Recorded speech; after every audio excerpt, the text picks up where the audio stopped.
Welcome to the Marvel Alliance podcast, where we cover anything and everything to do with the Marvel Universe. In the comics, TV, and movies, we will go from Earth 616 to the Mojoverse to the TVA in order to bring the Marvel Universe right to you. I'm the man without fear, Chris. I'm the nerd with the mouth, David. Alliance Assemble. Assemble. Volume 260. And for those of you waiting for us to go live, sorry, I had some technical difficulties. And then, Twitter trying to put out the live tweets and everything like that. And whatever. Just nothing was working. But, for the most part, it's working now. So, gotta love it, right? Yeah, the joys of technology. When it works, it's great. When it doesn't work, oh man. Yeah, exactly. When you're just trying to do something and everything like that. So, whatever. But anyways, we're just trying, and now I've double chatted it at that point. So, so how's it been your week, David? It's been a busy week of work. Just a lot of craziness happening. You can tell it is the end of the school year, and that is definitely reflected. So I got just a little bit to go to make it through, and I'm just counting down the days. How about you? Yeah, same thing. Just it is. I've got 3.5 days left, and we've got promotion ceremony coming up next week, and the kids are excited. I'm excited. We've gotten through pretty much as of tomorrow. If everyone shows up, we'll be through state testing, which has been a very long 2 weeks, and it feels like 1,000 years when you're testing and testing and testing and testing and testing. So I'm just happy that it's done. Looking forward to summer. Looking forward to celebrating with the kids and the staff. So yeah, so we're almost there. We got this. Almost to the finish line. Almost to the finish line. But hey, you know what? We had a trailer. It was a trailer, not the trailer that everyone seems to want to be talking about. But I'll tell my fun story about my discovery of the trailer at that point, because it's not going to go into right now, because I'm going to chide out David a little bit. I still blame Brent for this because I was avoiding the internet. We're gonna hold. We're gonna hold on that. We're gonna hold. So, but yeah. So we're both looking forward to the end. But yeah, we definitely have a lot to talk about tonight. Knew we were gonna get a trailer, but some interesting Marvel news has dropped. So it's definitely a good filled show. So let us get all the Lovely Network plugs out of the way. We are part of the Geek Ultimate Alliance Network with 6 shows covering the wide range of geek and nerdom. To see the full schedule, check out the show notes below and subscribe to the Geek Ultimate Alliance Network on Twitter at U Networks when all the shows drop. So if you want to throw a couple of, the words are tough. So we also have a Patreon. So if you want to throw a couple of shekels our way, we've got 2 tiers. Our dollar tier is our tip jar to say, hey, you think we're doing a good job? And then we've got our $5 tier with ad-free episodes, early access episodes, and Patreon exclusive shows, including 2 shows that Marvel Alliance has on there right now. We can watch this all day. The Marvel Alliance Infinity Saga rewatch, where we looked at every single film in the Infinity Saga in chronological order, gave our review on it, and then the Tales from the House of X, where we looked at our favorite X-Men movies from the Fox era of X-Men. And as we revealed last week, coming this summer, basically in 2 weeks, David and I are going to record our newest show for Patreon, the Baxter Broadcast, the Fantastic Four retro film reviews. We're going to do our first recording at the beginning of June, and that'll drop sometime in June for the patrons. We haven't decided when we're going to do that, but we're going to, interestingly enough, 4 films for Fantastic Four. We'll be looking at the 1994 Roger Corman unreleased movie, and I'm going to try to make sure to watch the documentary Doomed as well after watching that. Fantastic Four 2005, Fantastic Four: The Rise of Silver Surfer in 2007, and then the film I have not seen, Fantastic Four, aka Fantastic Four Stick at that point. So, David, you have not seen the Roger Corman one. I have not seen Fantastic Four Stick. So, those are the ones that probably the patrons are going to be very interested to hear our thoughts on that one. So, some fresh takes. Yeah, it's going to be something. It's going to be takes. The movie, on the other hand, we'll see. It's going to be a fun ride. We'll just say that. As our favorite meme from Solo with Lando Calrissian, buckle up. It's going to get bumpy. So, but we also have the DC Alliance guys doing their DC films through the years. Joe just recently dropped his next one in these Disney Dives, looking at every single animated or animated adjacent from the Disney catalog. I think it was Pete's Dragon he just dropped. I've not gotten a chance to listen to it yet. That's in my queue to listen up in the next couple of days. And lovely amount of back content out there. So we want to thank our patrons. We can't do this without your support, but if you want to be a member of our Patreon, go to www.patreon.com/GUA network so you can get all that content. And if you can't join us on Patreon, totally understand. But if you want to rate and review us on Apple Podcasts, Spotify, Amazon Music, wherever you get your podcasts, we greatly appreciate it. And last but certainly not least, we want to thank our official sponsor, OrganicPriceBooks.com, for omnibus hardcover collected edition needs. JP at the Crew and OPB have got it going on with excellent customer service, immaculate packaging, ships around the world, and we've got some new final order cutoffs are getting ready to, I think, in the next couple of days. These pre-order prices are going to shift a little bit up since we give you a discount. So we got Secret Wars Battle World Omnibus Volume 2. Oh, Spider-Man Noir. Hey, Spider-Man Noir. Topical at this point, but not the same thing as the show. Remember, it's not Spider-Man Noir. So Dr. Aphra, Friends and Enemies. That's the second volume of that series. Uncanny X-Men by Brian Michael Bendis, not my tempo book. And Ultimate Spider-Man Omnibus Volume 5. You can get all of those. Pre-order those at OrganicPriceBooks.com using the code Marvel GUA at checkout to get $2 off, or use the code MGUASIT to get 5% off when you order 4 or more books together. Greatly appreciate them being our official sponsor, and it lets them know you're a listener.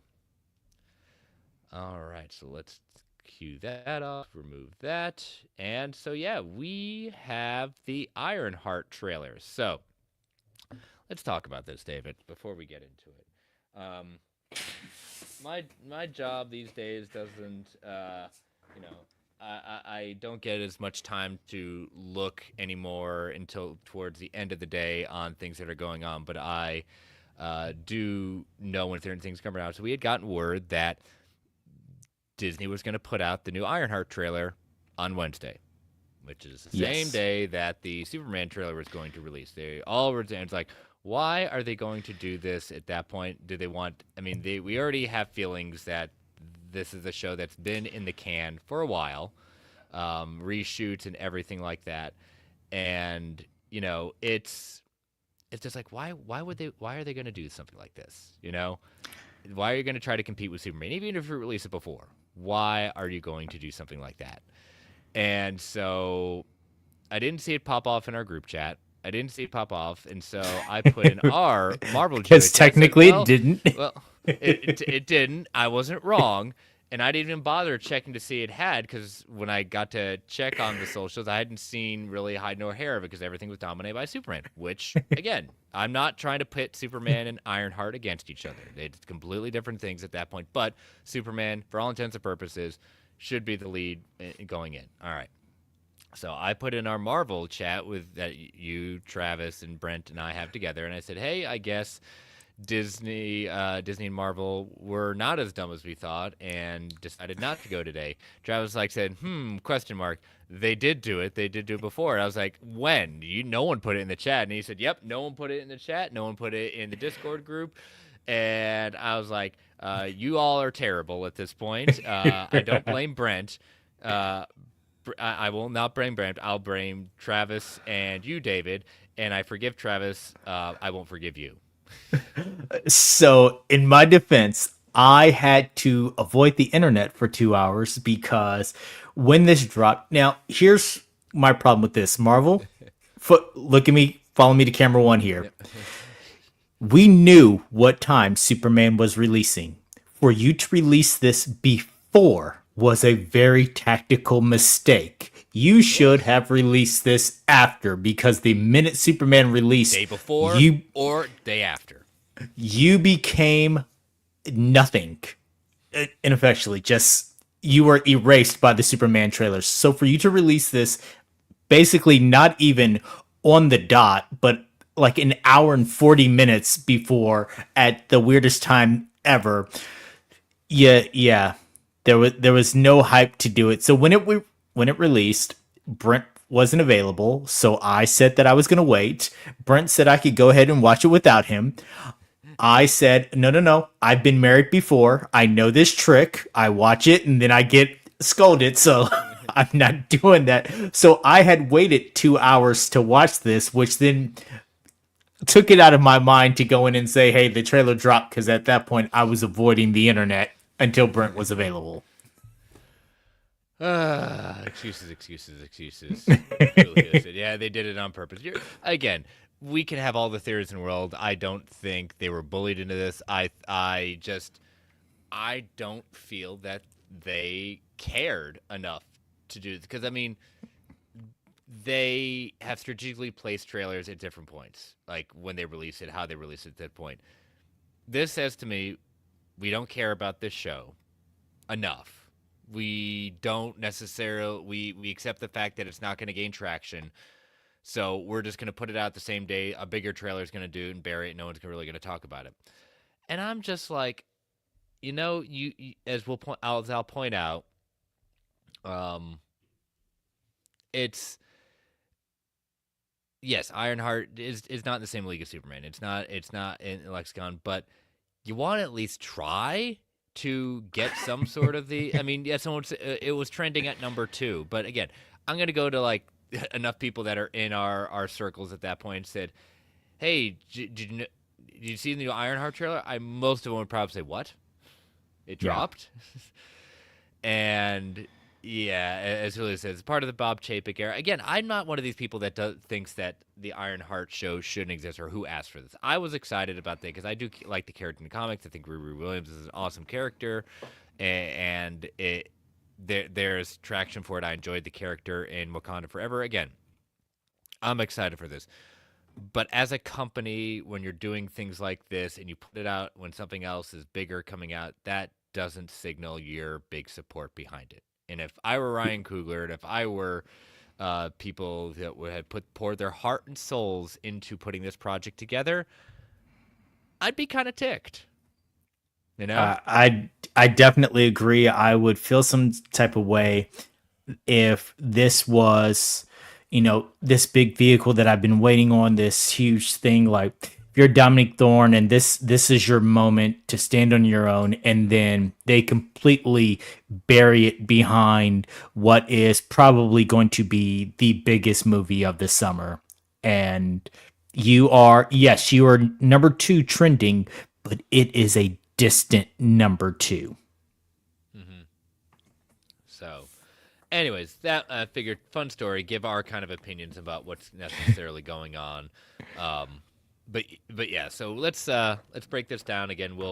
We have, as always, even though typically it's not a Warner Brothers thing, so putting out anything with Warner Brothers, they don't seem to like free advertising, and so like Disney typically doesn't necessarily strike down stuff, but we also keep the volume down because there's a lot of possibly copyrighted music that they may not be as much of a fan of at that point. So we'll kind of talk through the trailer if you're not watching us on YouTube or live and just listen for the audio. So, you ready to break this down, David? Yes, sir. All right. So we open up New York City, and I believe it's New York, right? Chicago. Chicago. Sorry, Chicago. So Chicago, and Ryan Coogler's name is all over this. From executive producer Ryan Coogler, and it's going to say Wakanda Forever, Black Panther. I was saying, oh please, you don't want to put sinners out there. You don't want to put sinners out there. But yes, his name is all over this because again, he is, and as deserved, the darling of Hollywood right now. But they're definitely putting his name front and center to hope to get some traction just based off his name. So we get Dominic Thorne playing Riri Williams going into this, looks like kind of an abandoned restaurant. Yeah. A And goes in pizzeria. this, yeah, pizzeria, goes in this elevator. And it basically becomes a death trap that the individual who's speaking wants her to prove herself to get out of.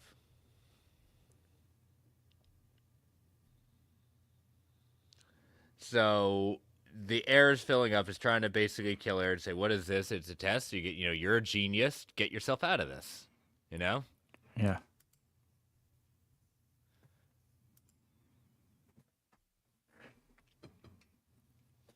So, So proving her worth.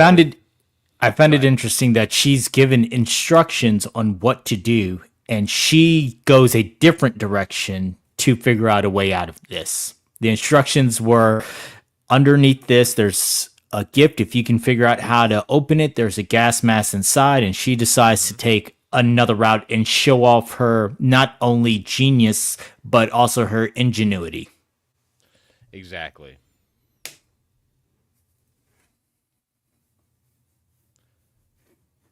Because again, she's going to figure this out in her, and she ain't to be trifled with. Like, she's not the first student to go to MIT, but she's gonna find her own way. As another famous character, I'm gonna do it my way. So right here, we get our introduction to the known as the Hood, played by Anthony Ramos. He, one of his big things. I don't think it was his first thing, but the thing that he's recently he came into huge recognition for was his time in the theatrical production of Hamilton. So he is playing the Hood in this, and basically proposing to Riri, are you in or out? Basically joining kind of his gang as, she's gonna get a whole bunch of money from him to be part of his gang. It'd be interesting to see how he finds her. Like, how does the Hood, how does Riri get into his crosshairs? Yes. So she's in MIT. Greatness. She's building, another new suit because, again, at the end of Wakanda Forever, she couldn't keep her suit. Yeah. And I did notice the barcode on this suit, Mhm. which makes me think that she is with MIT right now, and whatever she's building is property of Mhm. MIT. They're like, hey, due to our funding that we got from Stark, you can build whatever you want, but we own it. Yep. Or is she doing it with or without their permission? Is the other thing. It says you're not. And so he's coming back. This nerdy MIT guy that we saw in Iron Man. No, it was Civil War. He was when Yes. Tony was given the speech, and he asked, would the grant be given to faculty? So yeah, the elevated trains, L trains, yes, famous in New York and Chicago, but like we said, this is Chicago. How come you're not working at one of those tech firms? So we flash back to Wakanda Forever, and she says, well, when her internship abroad ended, you know, she wanted to build something undeniable, something important, as she says, iconic. Riri is. I think Dominic Thorne really channels who Riri Williams is in the comics. I think she is perfectly cast. She looks, you know, a spitting image of Riri in the comics. She has great gravitas on this. I have no problem with Riri at all in this. Yeah. Says I can give you the Hood says I can give you the help, I can give you the tools. But we see exactly, he says, but anyone who's ever accomplished anything iconic in life. So this is his crew kind of taking down, I don't know where this company is, but obviously it looks to be the transit system, because that right there definitely looks like, definitely some sort of transit. Could be some, I don't know. It's something that's mapped across whatever part of the city they're in. And so we get a look at, a suit that she's got, and I believe, if I'm not mistaken, um, wasn't we'll get to him at the end of the show who this friend is. Yeah, this guy right here. Wasn't Solo. it? That's who he is. Yes. Are you kidding me? That's Solo. Oh wow. Okay, you're right. I just look at the cast. I totally did not realize he was in this. Okay. Um. So yeah. I didn't realize it, but like his character name at that point, when I just pulled up the cast list, I was like, that character name. I could have sworn he supposed to play like Obadiah Stane's son or something like that, or is he Yes. playing? So he is listed as Joe McGillicuddy, but Okay, there's a lot of people who are speculating that this is really Zeke, who is the son of Obadiah Stane. yeah. So it's Alden Einrich, if I'm saying that correctly. Yeah. So yeah, so he played Han Solo in Solo, and yeah, I did. Why does he look so familiar at that point? And then I'm with, Travis had brought up and Kirkland had brought up on their Weekly Geek that, you know, Obadiah Stane, what would it have taken? Maybe this seems like a Justin Hammer better like character, like his offspring or something like that. But I don't know. I don't hate on Solo like some people do. Yeah. And so we hit the Hood saying, some has to be done, questionable things to get done. And so we start seeing the power set of the Hood. Now, the Hood in the comics, yes, has the ability to, like, his cloak gives him invisibility, gives him some supernatural powers. So my thing with this show is that we are going to see a battle in the sense of what will reign supreme in that will technology and science over the supernatural, you know? Because we later see exactly like, or did we might have missed it where like we see his back like kind of demonic or something going on like that. And I'm saying demonic because the rumor is we're finally going to see possibility of a certain demon confirmed as an appearance in this show. Finally seeing him. So Yeah. In the that's who gives him comics, the because that's who gives him the cloak. yes, the cloak has demonic powers. It sometimes even overtakes the wearer, so there is a chance that we could finally get. I don't have any wood around up yet to knock on, but finally get Mephisto confirmed. So Yep. And the rumor's been for a good year plus now that it's actor Sasha Cohen that is playing Mephisto. So we will have to see if that is true. What do you think about this suit that obviously still looks like it's an MIT? This is at least one of her newest versions of a suit. What do you think of it? I think that this version of the suit looks incredible.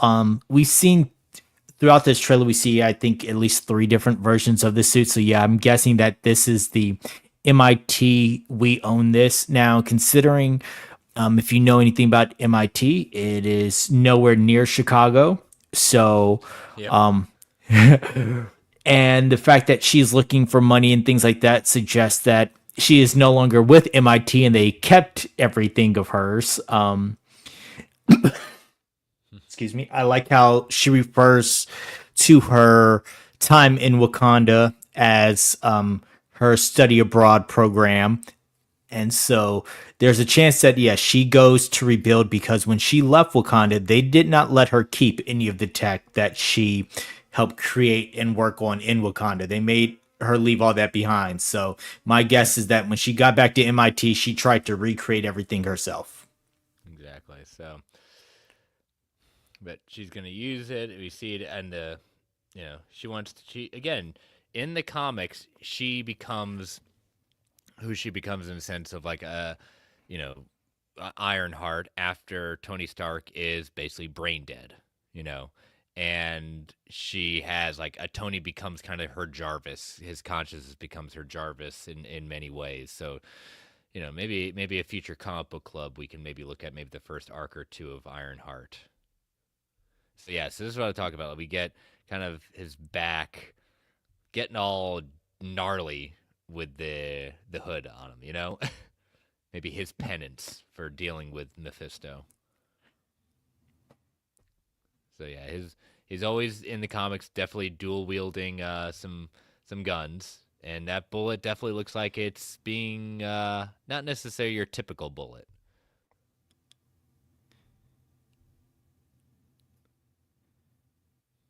So get her. That's a cool sequence. Getting her suited Yep. up very much a la Iron Man. And so that is another form of the suit that we see in this trailer. Yep. So we get him in his bunker with guided missiles. Yep. Got, as always, as a people joke, meme on Marvel saying, "Oh, gotta add the funny thing at the end." You know. Yeah. So I would say, again, we're gonna cover it on the show, but as it said, it's gonna say right there, we get this premiere as. Oh, don't want to do that. Our premiere for this will be first 3 episodes, June 24th. So, I don't like it. in the sense of just for coverage sake. you know, I've already seen what it does to our friends and family at Star Wars Alliance having to do this for an entire series. Luckily, it's just for us. We have 3 episodes, so that's gonna be a little. It's been a bit since we've had to do something like that, but we'll figure it out. You know, I Yeah. think we can do it. But It I it don't. it's going to be an interesting ride because there were some times where the challenge of Andor where it stuck with me. Mhm. Well, like we said, I don't know how many total episodes is it yet. Have they finally said, or yeah, that's what exactly Julio says. It's 8 episodes, I believe. Let me double check. Yeah. Nope, it's 6 episodes. Oh. So there Ooh. my thought process is they're coming out with 3 and then they'll release one at a time so that they don't interfere with Fantastic Four. Yeah. Ugh. Yeah. So As sounds. long as they don't do 3 and 3, then I'm really going to have some I questions about do you care? I think if they were going to do something like that, they would have said it. They wouldn't just call it the first 3 episodes dropping. So it sounds like yeah, you're right because does that take us basically up to Fantastic Four? If math Let's serves. see. So if it debuts on 24/3, that would have the last one on July 15th. So it'd be the week before. Yep. Okay. So So yeah, so get take everything 6. cleared out and you have some time to rest and refresh before Fantastic Four. Yep. So all right. Well, that's 6 episodes. Half of it already comes out at that point. So we'll see. Again, my hype level for this, um, it's higher than it is for Wonder Man. I'll say that. That's probably Yes. my lowest anticipated one right now, and it has nothing to do with the casting. It's just like not my tempo right now. We'll review it like always, but like this, I like I said, I like Dominique Thorne. I've always liked the character of Riri Williams. So we'll just have to see. But yep, we will start covering it on June 24th. Thank goodness, David. It's summer, so we can. Yes. It's if this might have been during the year, I was like, oh, yeah. Like I said, my heart goes out to our Star Wars Alliance, Katie and Clay, for doing the Lord's work and trying to. But that hence they I don't think we're gonna need to alter our show at that point. So yeah, Julio, Yeah. 30-minute episodes for Wonder Man. Yeah, we heard that too. So we'll we'll see. But all right. Anything else we want to say about Ironheart before we take our first ad break? No, I think I'm set on that. All right. So we will take our first ad break for the evening. Listeners, these ads can be. We don't control the ads as they come on. They can also be a bit loud, so give it that 3 count before they come on, so you can turn that volume down. And these help pay for our lovely network. So give it that 3 count before they come on. 3, 2, 1. We'll be right back. And we are back. All right. So we had the trailer. We had the trailer this week, but I think it's always nice getting a new Marvel trailer, but I think this news has been something we have just been like factor fictioning almost to death and being teased and teased and teased and theorized, and scoopers have been proven wrong left and right. Well, we have these lovely things called upfronts going on where networks go on in front of all the reporters and ad companies and things like that. So this is what we are getting ready to put out. Yeah. This And is they're selling. So, hey advertisers, this is what the big things that we've got going on. So, you want to put your ads in our show. You want to back our show. yep, for the upcoming years. So Charlie Cox comes out and talking about building on the success of Daredevil Born Again season 1. Well, Daredevil Born Again season 2 is looks like it's going to be coming out next year, if everything to be believed, for 2026. And he wasn't alone. Officially, we can confirm because she was on stage. Krysten Ritter is coming, officially joining the cast of Daredevil Born Again season 2, reprising her role as the hard-fighting, hard-drinking hero Jessica Jones. And as when I put that in our group chat at that point, I put the meme. Well, ladies and gentlemen, it's about time. Yes, I'm so excited for this. A little bit ago, Charlie Cox was interviewed, and he was asked directly, if there's anyone from the Defenders or anything like that that he would want to team up with again. And he basically said that, something's coming. So I can't answer that question because the team up that I want is already happening. And now we've gotten confirmation. I don't know if it's that though. He said like if you had to match up with someone like because the question was asked like MCU at that point. Like he was asked about like it wasn't Defenders wise. It was like MCU. He says someone he's never teamed up with before, never got to share screen time with. So he said I can't talk about it because it's going to happen this season. So something is about to happen. There's going to be a cameo at that point that he's always dreamed about happening. So I mean, I think he's happy that Krysten Ritter is coming back to cast, but I don't think that's the dream casting that he's wanted to work off side of too, you know? Yes. So she said on stage, it's so great to be back, returning to Jessica after 3 seasons in The Defenders and now joining the MCU. I like I should joining the MCU. Remember, this is more and more confirmation that Netflix was not MCU, even though. So I love that she's joining the MCU officially. She says, I'm so excited to bring back this iconic character, and without giving too much away, there is much more in store for Jessica Jones. This is going to be an incredible season. So we know just for those of you who have not done your homework, she played the self-titled Netflix series that debuted in 2015. Jessica Jones was one of the 5 Marvel shows to air on Netflix. Had 3 seasons.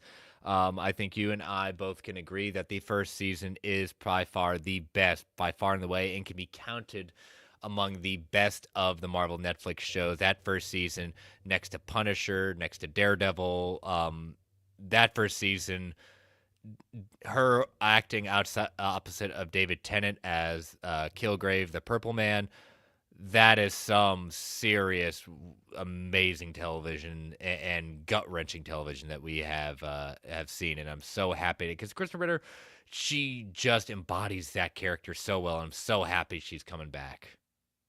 Yeah.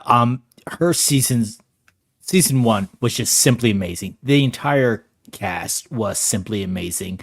There can be a valid argument that the show starts to take a dip with seasons 2 and 3. This is the only other show that got 3 seasons. But I will say this about whether it took a dip or not. For those who feel that it did take a dip, I would strongly say that the dip in quality was not because of Krysten Ritter, was not because of Jessica Jones, the character. My issues with the later seasons had everything to do with like her sister and some other people who just got on my nerves constantly. But Jessica Jones, the character, stellar throughout. Yeah, she is. I mean, I've always enjoyed her character. She's from Breaking Bad to the Bee in Apartment 23. At that, she just knows how to play these kind of snarky characters that just enjoys it at that point. As Julio agrees, TV show each season always have some sort. Yeah, they do. It's just in general. You're right. You're exactly right. It's a lot of diminishing returns. I'll say I love The Big Bang Theory. That comedies are also tough to have long standing. There's not many comedies that can say that. And to your point, not many shows that could say, oh yeah, through and through seasons are. And typically you always have a sophomore slump or a couple of things like that. But I just think the writing just wasn't there. And I don't know if they knew what to do to advance the character Jessica Jones as much, but hopefully again, this is a revival. I mean, we've been talking about Jessica Jones possibly even coming in an echo in the first season, like of Daredevil. Like the rumor was that Jessica Jones had gone missing, and Charlie Cox Daredevil was on the hunt to find where Jessica Jones was, or something like that. So happy that's coming on. As Variety reported at the time, part of the Netflix Marvel deal included the provision which prevented the characters featured in the shows appearing in any non-Netflix films for at least 2 years after the cancellation. So that's why it's taken this long. Jarlathor confirms crossover fun cameos in Daredevil season 2 in addition to this. So Brad Windebaum says the success of Daredevil Born Again has given Marvel Studios the confidence of making the show annually into the future. So it almost sounds like basically he is all but confirming we're getting a season 3 of Daredevil Born Again. And I think you have yes, to. please. Yes. I think this is going to be a trilogy of a thing. I think we've got the what we got with season 1. We're getting the fight back, and I think we're gonna get. I can see us getting at least 3 seasons of Daredevil Born Again. Yeah. So very excited about this. This was. I was not expecting something like this. I didn't realize they were gonna do something like this at the upfronts and put this out there. That says to me, because we already know they're filming season 2. They're out there. That says to me, they're about to be doing some stuff outside with her in it, and she even posted on Instagram showing her jacket, saying, "Oh, it's great to be back." So she's probably getting ready to do some outdoor sequences. They want to get in front of this, which studios do all the time. Yeah, might as well just before the leaks start coming, before that happens, go ahead, jump in front of it, say that she's out there. That way, in 2 weeks, when set photos start floating around the internet, it's not that big of a surprise, or your surprise guest isn't ruined, especially because if she's going to be heavily involved, there will be outdoor scenes, which means it's going to be very hard to hide this person. So I'm excited. You're excited. And it's going to be great to see how, because again, remember what he said, he's got to form an army. I'm not saying the army that he currently has right now, Daredevil is one, but I think we always predicted saying, you know what, does this mean, are we going to get others coming back? We know Luke Cage is still in existence in this because of that billboard in Times Square, So. Yeah. Are we going to get Michael Coulter coming back? Hope so. I'm not so sure about Finn Jones. I'm still rooting on Colleen Wing to come in. Come on, Colleen. We need you back. We need you to be the new Iron Fist. If I could only have one person from each show as a representative of bringing those shows into the fold, it would be Colleen Wing.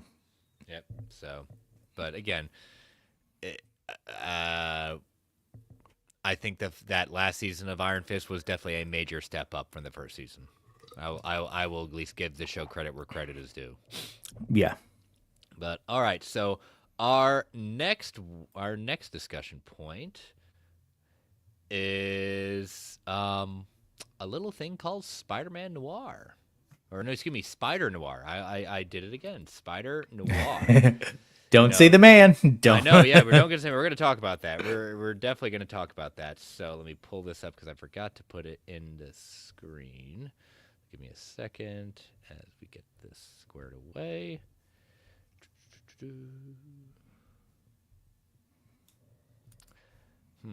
All right. So they must have gotten rid of that. So as I pull up, we got a tease at the upfront for Spider Noir from the Amazon upfront.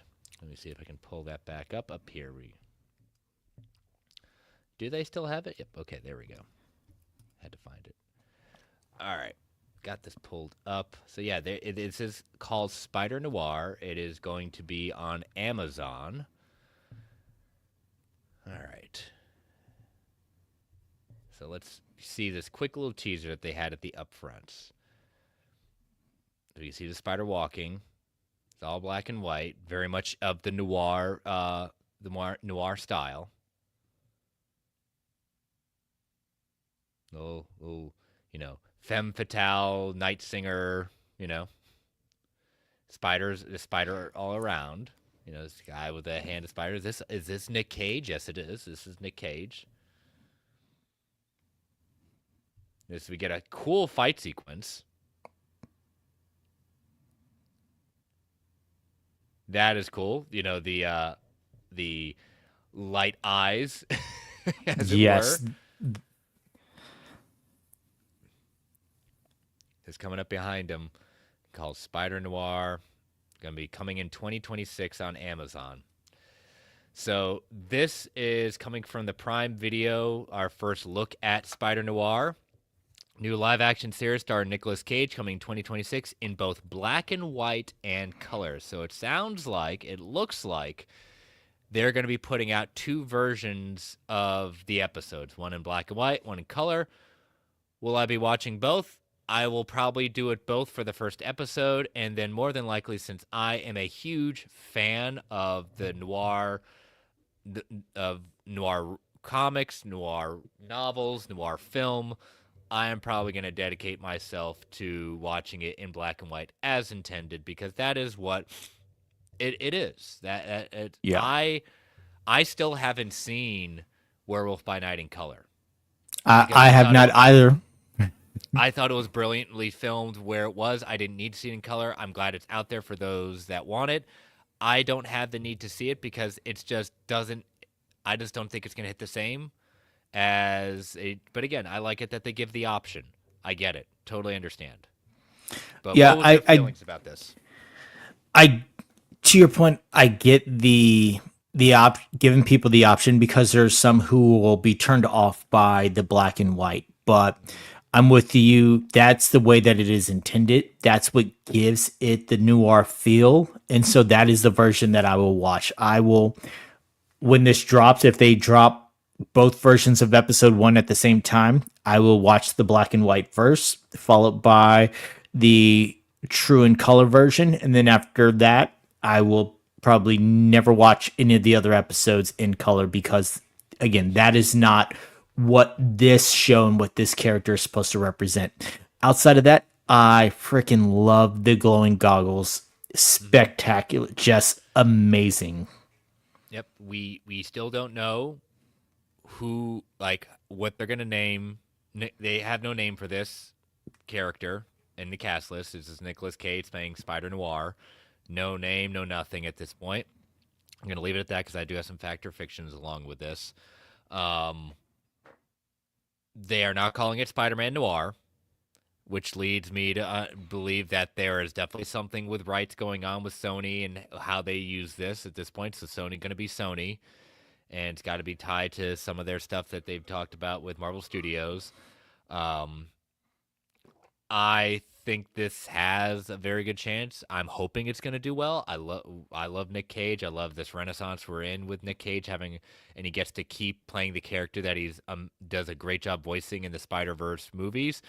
I know some people have reached out to me and said, "Do you think this is going to be tied to the Spider-Verse movies?" I don't. I do not think it's going to be tied to it. I think this is just taking the character and putting it in live action. Could they do little Easter eggs of winks and nods because we are in a Spider-Verse, we are in a multiverse? Could this be a different version? Yeah, sure.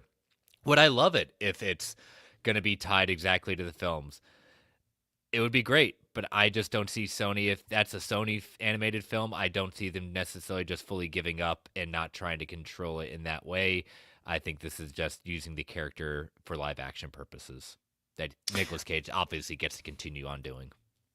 Yeah, I don't see any correlation between this and the animated version. I think, if anything, the most that I could see happening is something along the lines of the scene that you get when you collect all of the mini spider bots in Spider-Man 2, where you get that kind of multiversal quick thing. I think you might get something like that where you have just a little wink and nod to the fact that this is multiversal, but other than that, you're not getting a full-fledged, we're leading towards a crossover.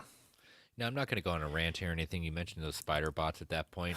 I swear, I don't understand why gaming studios have to do this. Did you not hear the fan cridum of video gamers about those darn Riddler trophies? Why does every game have to do something along those lines? It wasn't as tedious and as mind-numbing, but it was getting borderline at that point. Yes, the payoff was definitely more worth it at that point.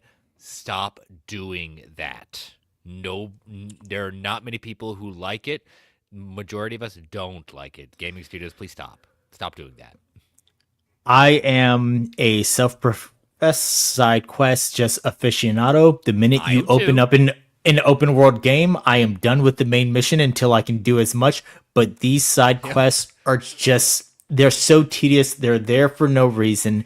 And other than that small little bit, they provide nothing extra to the game. Same thing. The Riddler trophies, yes, 1,000 times worth, especially in Arkham Knight, where you also had to use the Batmobile and it was just bane my existence. Still Oh, 100% it because that's who I I am, did. but Me too. still.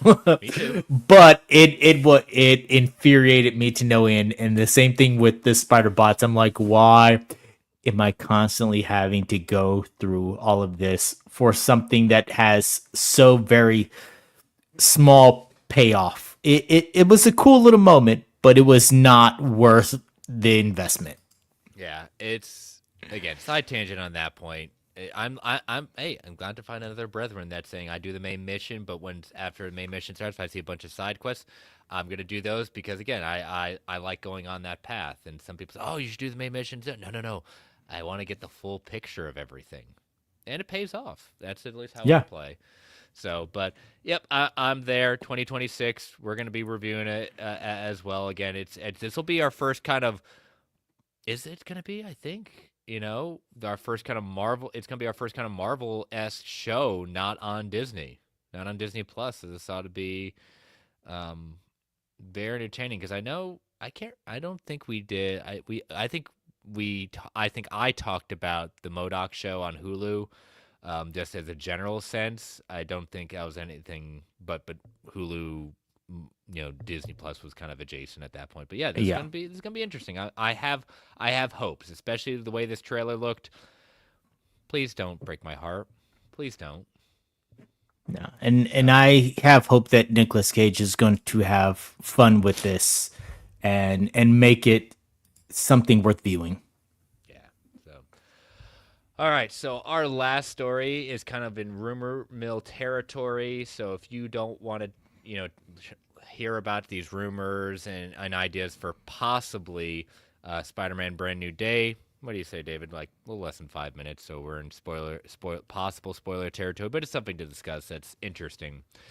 So, give us about 3 or 4 minutes. We'll kind of be quick about it, but thought it was interesting. So, new rumors. This is coming from the Cosmic Circus. So, recently they say their sources were able to provide some key insight into pre-production on the upcoming Spider-Man film, particularly around the research being conducted by the costuming department. According to these sources, the team has been researching Asian-inspired costuming, particularly looking into armor reminiscent of Japanese shinobi and samurai. The armor pieces in question harken back to specifically the late Shingoku period and the Edo period of the 17th century of Japan. In addition to that research on Japanese samurai and shinobi, we have also received word of research into the look of a character described as a dark, mysterious female character. The character has also a Japanese inspired look. The main detail of the outfit involves a black kimono style vest. However, the design is also modernized, featuring modern aesthetics that look like something out of a cyberpunk fashion show. Lots of use of tech wear and unconventional belt designs. The best way to picture it, according to one source, would be to visualize Obi-Wan Kenobi's costume from Star Wars Revenge of the Sith from the belt up. However, it's all black. There are alternating designs with sleeveless and with sleeves. Meanwhile, the bottom portion has tech wear pants and futuristic design. It looks like a Star Wars character, says one source. What's more interesting that this character carries a katana with her. This is the part of the article where we start to delve into more speculation, so I'm not going to go into that because then it's just going to get down in the weeds at that point. So, does this lend credence to the rumors that we're going to get Mr. Negative in this? Because they're more talking about a female character for this one, but the fact that they're looking at a lot of, you know, samurai, shinobi, 17th century, Mr. Negative has been very much tied into that culture. It's been on that. Again. There's more smoke with this one. I'm very curious to see if this is going to be a main character for a female, or could be just really very much tied to Mr. Negative. Yeah, I very much think that this is going to be Mr. Negative. This all signs point in the direction that we are getting Martin Lee. Um, I'm not quite sure if they are going to gender swap, people confused with the whole carrying the katana because Martin Lee does use a sword, especially as Mr. Negative. So, but everything from the Japanese history and going with that, those who work under him have dressed with that style of clothing, the mask and things like that. They have a modern take, but it has the pops of the feudal Japan style. So I do think that there is a chance that this is exactly where we're going with this. Hmm. Yeah, I think this is good. Again, Cosmic Circus has done as Julio said. They've been right on in some of the reviews. Yeah, they have a decent track record lately. They've done a lot of good research and things like that, and I didn't think this was revealing too much that already out there in the ether. We try on the show not to necessarily be spoilers averse, but this kind of tracks with what we're saying with Mr. Negative. I think it's very interesting what they're looking at. I love the idea of Mr. Negative. I think it's a cool character, especially for what we're going to be doing with right now. It fits along with, especially if rumors are to be believed, who uh, Daniel Destin is getting for his kind of choreographers, director of photography. Like, this kind of fits in line with what they're doing, and very good at the research and trying to honor the comics while bringing something new to the MCU. So, again, exciting times as we're getting further and further into Brand New Day. So, all right, well, that's all the news for this week. So we're going to take our final ad break before we get into our last part of the show. So, listeners, these ads help keep the lights on the Geek Ultimate Alliance Network. We don't get to choose what ads come on, and they can be a bit loud. Give it that 3 count before they come on. 3, 2, 1. We'll be right back. And we are back. All right, so no questions this week. I didn't think I saw any this week on any of the threads. Let me just quickly check Yep. just to be We do sure. have Oh no, one we do. in We the do have one in the chat from chat Jim actually. Scroggs. Yep. So why don't you pull that up? I'm gonna look on the socials real quick. But All yes, I right. remember seeing Jim put it in there. All right. So, question from Jim Scroggs. He says he made his first trip to Avengers Campus and he enjoyed it. Oh, And he asks, "Are we meeting character people? And if so, who are our top choices?" Red Guardian and Spider Man were pretty awesome for him. And yes, he DM'd me some pictures of his meeting with some of these characters. Looks amazing. I've been trying to find a reason to get out to California. I even found something that I could probably make a work trip so that they can send me out to California so that I can go to Avengers Campus, because I would love, love, love, love to meet Spider Man and to meet Captain America, the Falcon version of Captain America, to be more precise. yeah, Jim, you didn't share with me. Shame on you. Shame on you, Jim. I thought we had something special going on, and you decided not to share with me. I'm jealous.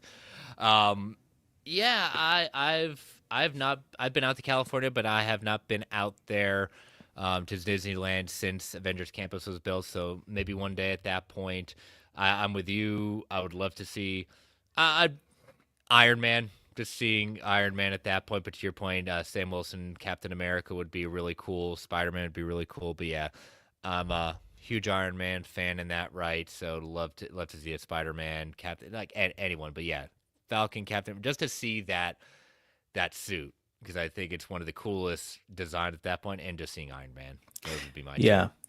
And they are normally, from what I have seen, they're normally very timely with their characters that they have in park. So timing it closer to maybe Doomsday will have a lot more variety of people to see. Hmm. So, but thank you, Jim, for doing that. Because, like I said, we didn't have any questions coming out uh, through then. So I'm gonna pull out our factor fictions from the week ago. So all right. So here are factor fictions for last week. Thunderbolts Asterisk will release on digital platforms with the new Avengers on the art. 69% said fact, 31% said fiction. We'll have to see about that, David, because again, it's they never changed it in the theaters like that. Yep. So that's why I was saying, well, could be one of those. I still say that slipcase is going to be something like that.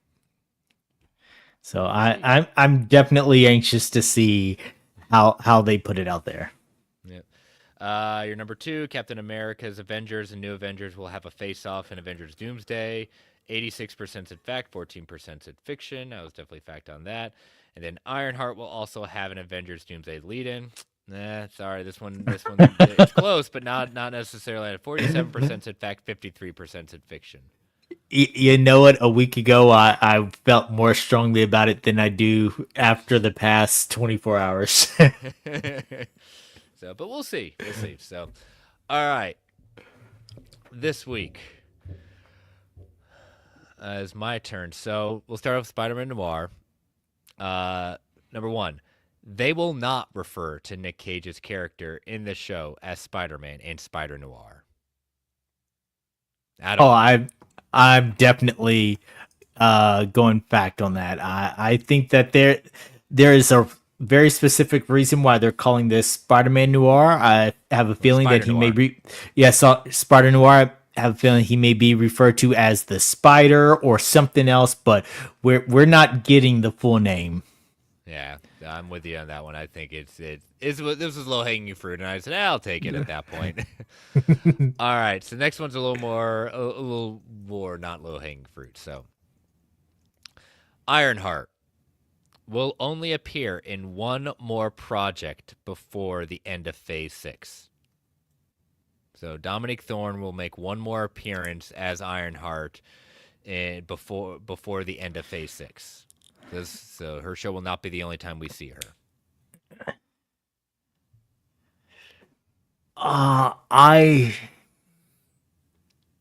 This one's hard because if the fake movie / TV show ever gets released, then that would be number 2. But I have a feeling that it's going to get bumped back again, so it could be out of Phase 6. So I'm going to say fact because I don't have faith in the fake movie / TV show ever getting made.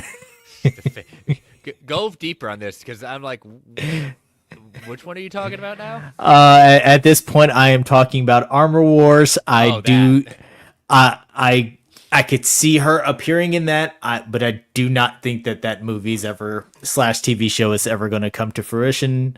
That will be the script is somewhere on someone's floor right now, being not thought of. I wasn't even thinking of Armor Wars. I'm just thinking she's gonna have a cameo in Secret Wars, and that's it. That's where I end that. I think that she will be in the next Avengers. Now, if Armor Wars was to release before Secret Wars, then yes, there's that possibility. But I don't think it's releasing, so I'm gonna have to just go with the one. Yeah, and that doesn't mean that she's one more and Dominic Thorne will never play the character. And that's not what I'm saying. I'm just saying after Ironheart, it's just one more time we see her, and then we'll see what happens after Secret Wars. But yeah, I'm a fact on this one. So all right, ready to get nuts? Let's get nuts. All right, let's get pie in the sky. Matchup we want to see, and see this happen. All right, you ready? I'm ready. We will see Charlie Cox as Daredevil. We will see Ben Affleck as Daredevil in Avengers Secret Wars. Because we want it so bad. Oh God, I want it so bad. If rumors are to be believed, it's saying he's not in Doomsday. All right, so. Will we get our moment of Cox and Affleck in as their respective Daredevils? Here's the question. All right. Are you just saying they will both be in there, or are they be in a scene together? I want them in a scene together because that's what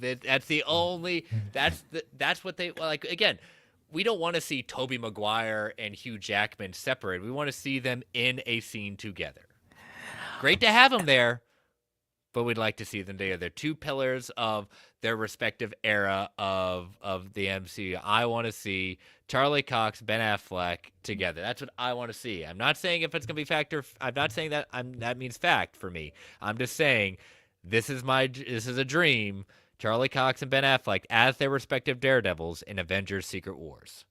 It is a dream, but I'm going to go fiction because I do not think that they will appear together. Do I think that they will both appear? Absolutely. I think, especially after the love that Jennifer Garner got, after everything that happened with Deadpool and Wolverine, and those nostalgia feels, I think that they will both be brought in, but I do not think that they will share the screen together.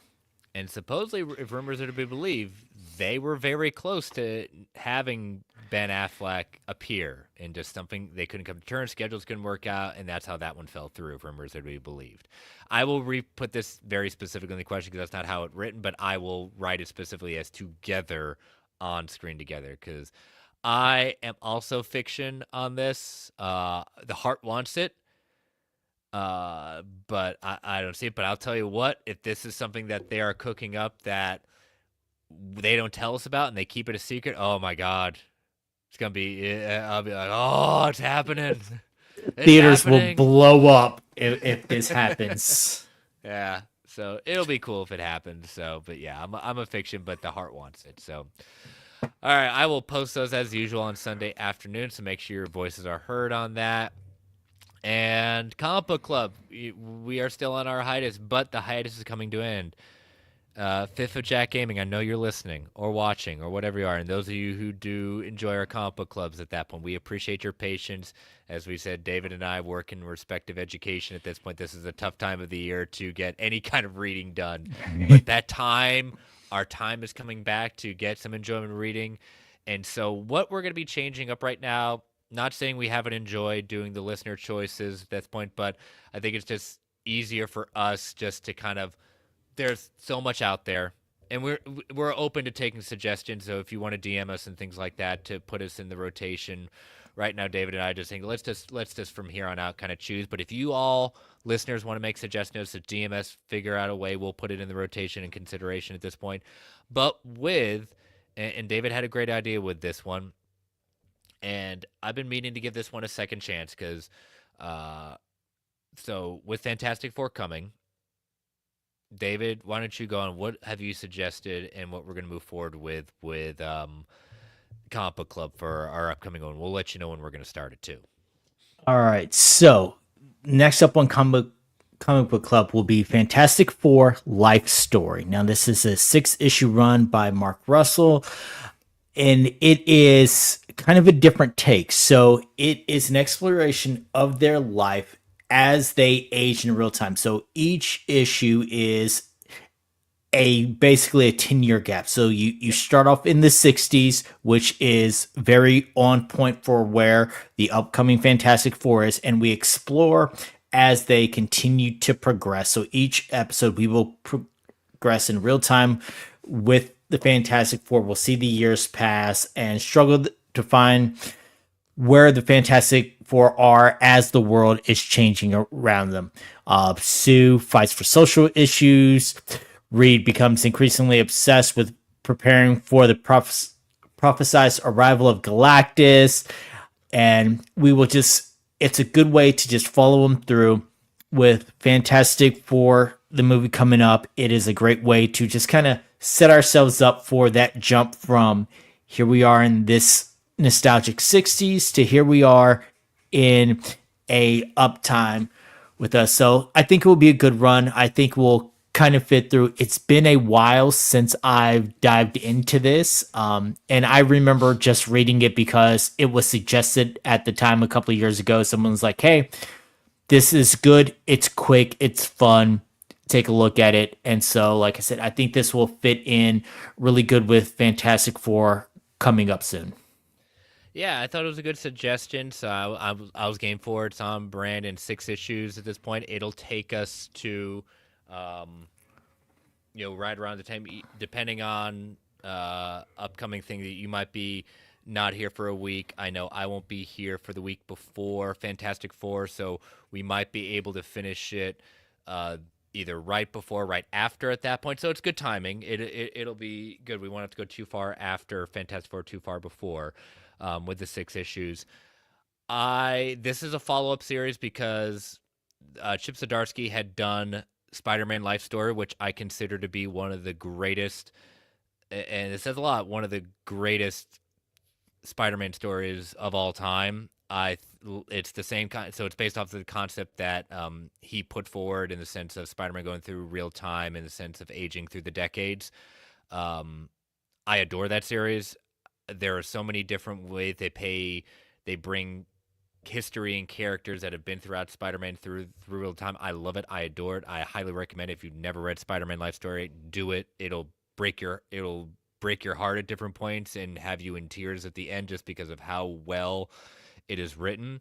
When I read Fantastic Four Life Story, I've never made any illusions on this show that Fantastic Four is not my preeminent teen. I appreciate a number of stories. They're not necessarily ones I have in my physical collection. In fact, the only Fantastic Four book I have in my collection right now is the Fantastic Four Full Circle Expanded Edition by Alex Ross, because I'm an Alex Ross fan and his art is pinnacle to me. And so I love, me, I love not only big expanded deluxe size books, but I also love art in that presented style, and I've heard nothing but great things. That's the only Fantastic book I've read plenty of Fantastic Four. It's just never been my team. So when I read Life Story for the first time, I thought it was okay. I didn't think it was bad. I just thought it was okay. So I welcome reading this because maybe after the first time I read it when it was first coming out, I'm gonna have a different perspective on it. So I'm gonna go in with I want to like this. I'm not going to go into this prove to me you're good. I'm saying like, okay, I'm going into this with a fresh look. I want to see if time has changed my opinion on this. So I'm excited to read it because I do like the concept of seeing our heroes age in real time. Yeah, it will be, like I said, with us taking it weekly. I think it will be just a good way to have that Fantastic Four fix. I mean, we're also doing the Baxter broadcasts and things like that. So we will have a running theme in the lead up. Yep. So hey, you know what? It's Fantastic Four all the time. You can get so much Fantastic Four. Why not? So, but all right. So yeah. So we will start that the first week of June. So we got a couple of weeks where we're going to be not having comic book club again as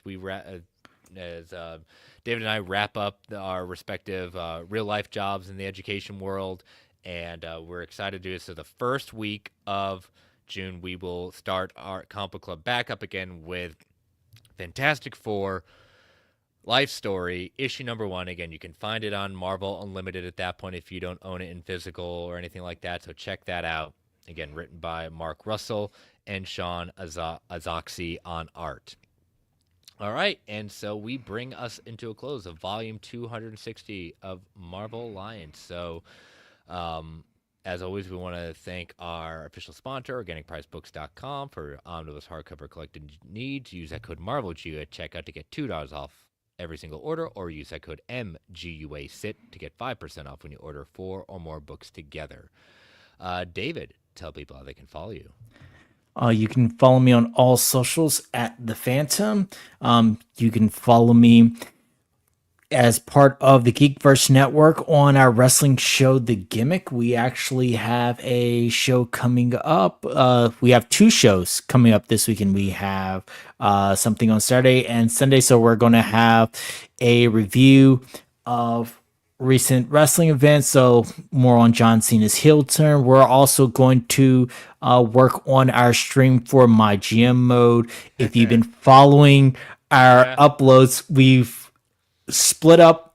Originally, when we did our first season of it was a 7-hour stream. We chopped it up so now you can watch it in episodic sections, and going forward we'll be doing the same thing.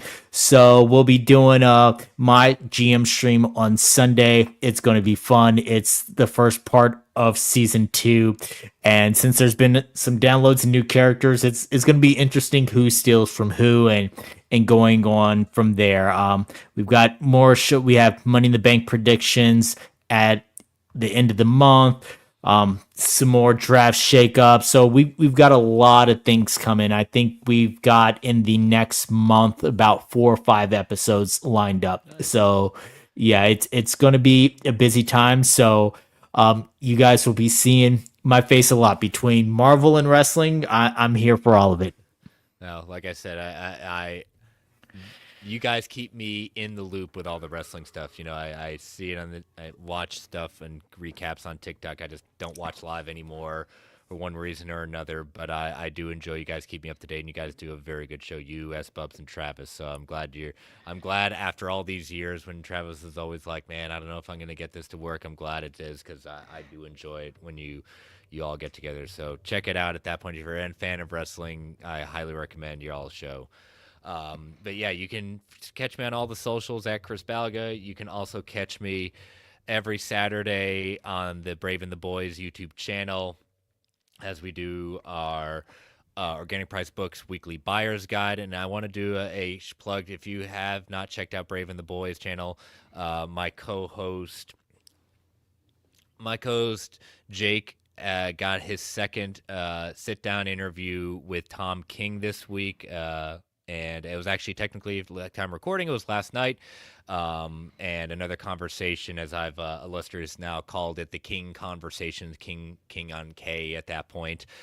Great conversation. It's almost like Jake is sitting down and talking with his best friend. But this is a dream come true for him to not only get one but two conversations with his favorite creator of all time. So check it out, Brave and the Boys channel. But yeah, and every Saturday, 4 p.m. Eastern Standard Time, the Organic Price Buyer's Guide with Jake Jordan and myself. So you can also follow us on Twitter at Marvel A Podcast. You can email the show at marvelalliancepodcast@gmail.com. You can follow the Geek Ultimate Alliance Network on Twitter at GUAPod Network. Feel free to tweet, email if you want to provide feedback, ask questions. Continue to rate and review on Apple Podcasts, Spotify, or whatever you get your podcast. We greatly appreciate it. Thank you all for listening. Thank you all for joining us live in the chat. And stay safe out there, everyone. And Stan the Man would say, Excelsior, true believers. All right, David, post-credits discussion. I know you had an idea, but we have a little tradition that you being a listener, but now you get to experience at this point as Brent and I started, and this one was post-credits. Marvel adjacent at this point, and a show has recently wrapped up that Star Wars, Marvel, Marvel puts out Star Wars comics. So this is how we can kind of tangentially still talk about it. Andor season 2 series finale wrapped up this week. Their final 3-episode arc. David and I are going to give our quick thoughts on it. We're not going to break anything down. If you want to see a full breakdown, I want you all to check out Star Wars Alliance. They're going to record on Sunday their final episode covering not final episode of Star Wars Alliance, but the final episodes of this, a full breakdown. Check out Katie and Clay on that. But David and I want to give our kind of thoughts on Andor season 2 and just the series as a whole. So I'll just quickly just say this before I give you the floor, and I'll expand on it. What an ending. What an ending. What a just season 1 was here. Season 2 took it to new heights. Bravo. Absolutely bravo. What about you? Am I alone on this hill, David? It was amazing. As much as I loved season 1, it had one episode in season 1 that just anyone I've ever talked to, just that is the episode that they reference, that they love. There was an amazing speech in season 1, but this one, everything from there were great speeches, there is great character development, the stakes were higher. They hit this out the park. Yeah, I will say this about Andor. It is I don't know if I'm ready to say that this is the best thing that Star Wars has ever put out. Like in my book, I'm not saying it's not. I'm still letting it sit on that one. Is it in very much considered? Yes, it's definitely among some of the best stuff Star Wars Lucasfilm has put out in the franchise. I am not of this thing like, man, Star Wars should always be like this. I think what the lesson that Lucasfilm and Marvel, Lucasfilm, Disney needs to take from Andor is that you can have different things with Star Wars for everyone. Yes, Star Wars was created for kids. That's okay. I agree with that. Star Wars was. Doesn't mean you can have, quote unquote, the kid stuff over here. You can have the teen stuff over here and the adult stuff over here. And I'm not talking about adult like rated R stuff. I'm just talking about like adult ideas. How I equate that and seeing that it works is that look at how it's now sectioned off in novels. I don't read the novels. Not because I'm not interested. It's just like that's just not my tempo in the sense of that I just don't have the time. But even with the novels of Star Wars, you had kid versions of the High Republic. You had teen versions of the High Republic, and then you had the full-on adult versions of the book, like adult stories. Like they had it all sectioned up. You have the comics. I'm a fan of the Star Wars comics. Now, have I read anything High Republic yet? No, it's on my to-do list. That list is ever growing. But I keep up with the Star Wars, like quote unquote, like galactic kind of one they've done, like in between, like by Jason Aaron, Kieran Gillen, Charles Soule, like.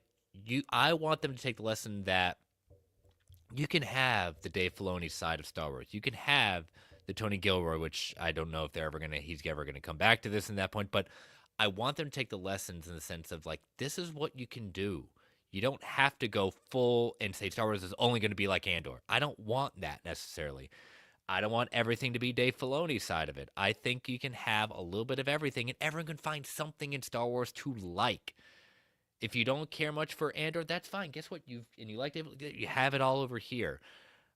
It's something I'm gonna definitely bring up tomorrow night in the vodka stream too. When it comes to Superman, is just like, why are we pitting certain things and just trying to be?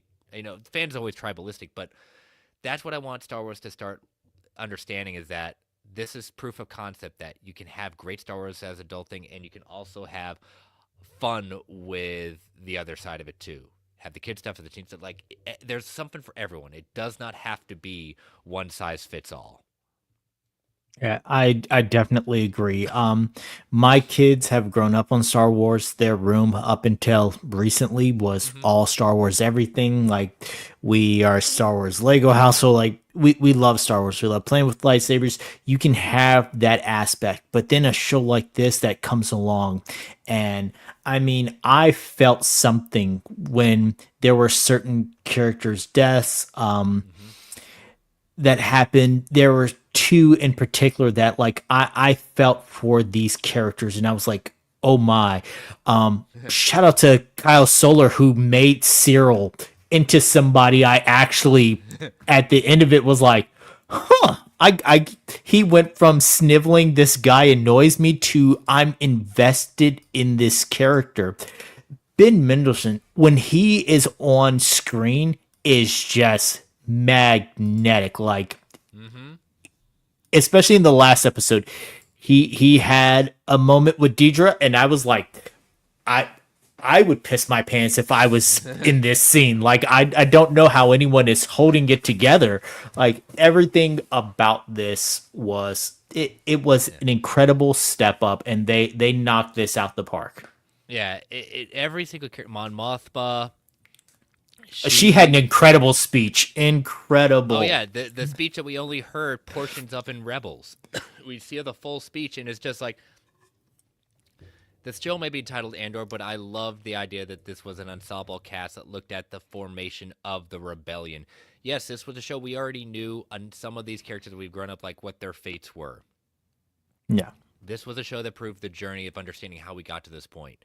The idea of the massacre that we've only heard discussions about, seeing that on screen, seeing like the writing of this, and I've said it over and over again. Quality writing, character development can make or break a show. And they took these concepts, took it seriously, and brought some real gravitas to it of something that we have not seen. Felt like Star Wars could ever rise to the occasion, and they did. And the cast and the crew, the way the show ending, I was tearing up at the end, just saying, "Oh my gosh, that now puts the puts Rogue One in so much of a different light at that point." Right? And So much more it's weight just to like this movie. there was, and I don't know when I'm gonna watch again, just because I have a few other things on my plate that I've got to get ready for other shows. But Rogue One is definitely going to be in the rotation with the next couple of weeks. But so many different. I was there. I care much for the 3 episode arc. I understand why they did it, but it kept me hooked every week. Said, yeah, I wasn't sure, but the last 2 weeks I watched all 3 episodes in that one night, just because I knew what was coming and I wanted to see how it all went down. And man, they landed the ship, they landed it and set up everything well. Little nitpicky things here or there, but man, I cannot wait to hear Clay and Katie go over everything with this. So check out Star Wars Alliance. They're recording on Sunday. The episode will drop on Monday at that point for audio. Again, check them out. But those were our thoughts. We will see you next week as we start marching towards Ironheart and Fantastic Four First Steps. So we'll catch y'all. Have a great weekend. See y'all next week. See ya.